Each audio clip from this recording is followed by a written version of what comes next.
Hey guys, it's Kristin. So today I wanted to do something a little bit different and kind of talk to you about being positive in a very negative world. This is something I struggle with all the time, whether it's just like in a situation or in general. I think it does take a little bit of work to remain positive sometimes, and these are just things that I've found that works really well for me. With being positive, I think there's kind of two scenarios. There's being positive in general, and then there's like situations where you can be positive or negative. A perfect example of this is that it took me many times to record this video because people kept coming in the house. I kept getting interrupted, kids, dogs, boyfriends, everything, and I was getting extremely frustrated.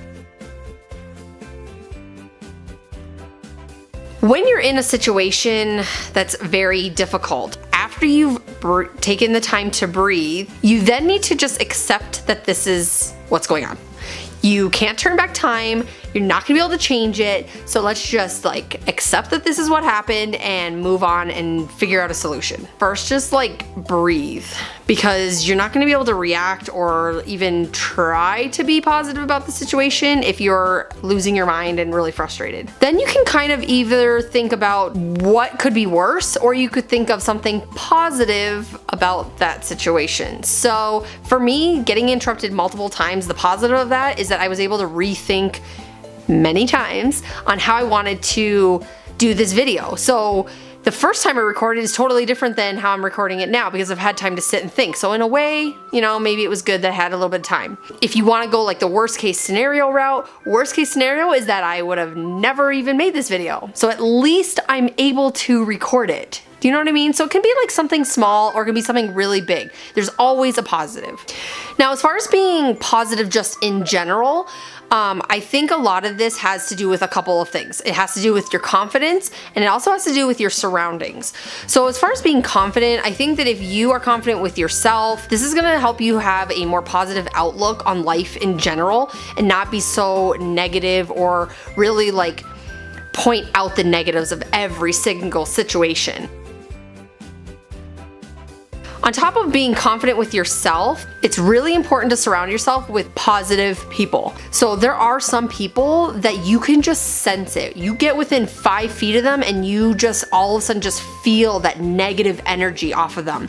And honestly, I really think that being negative or having a negative energy is contagious. If you're around someone too long that is constantly complaining, constantly being negative, that is highly contagious. You don't realize it, but you will pick it up. It's just like anything else. I have a friend who says dude all the time, and after being around him for like a week or so, I started saying dude all the time. So it's with anything. When you're around friends, you just kind of pick up the habits, and negativity is definitely a bad habit.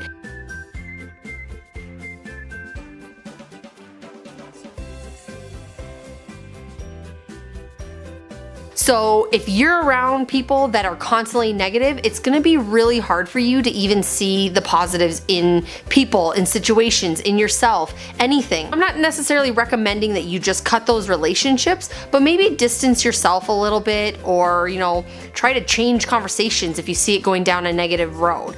But be very conscious about who you're hanging out with and who you surround yourself with.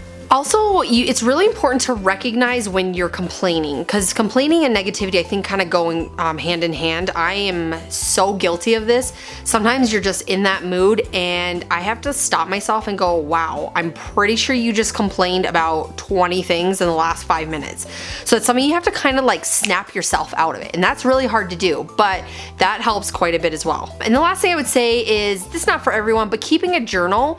Sometimes, you know, negativity, venting, all of that is like one thing. So, you know, they feed off of each other. So if you are just not happy for that day or that moment or whatever, getting it down on paper, just getting it out of you, getting it out of your mind, getting it out of your heart, just getting it out onto paper can make a huge difference. It can just really feel like a weight has been lifted off your shoulders. And then you can breathe. You're like, okay, got it out, it's on paper. Even if you write it down, crumple it up and throw it in the fire. You know what I mean? Just get it out. So hopefully this will help you guys out a little bit. I am still trying to take my own advice. It is a daily struggle, I think, not just for me, but for everyone. If you guys have any other tips, maybe things that you do that you find that help you become more positive and have a more positive energy, I would love to hear that stuff in the comments below. If you like this video, please give me a thumbs up. And if you want to see more like this, don't forget to subscribe, and I will talk to you later. Peace. Thanks for checking out my channel and watching this video. If you want to see what I'm going to post next, don't forget to subscribe below.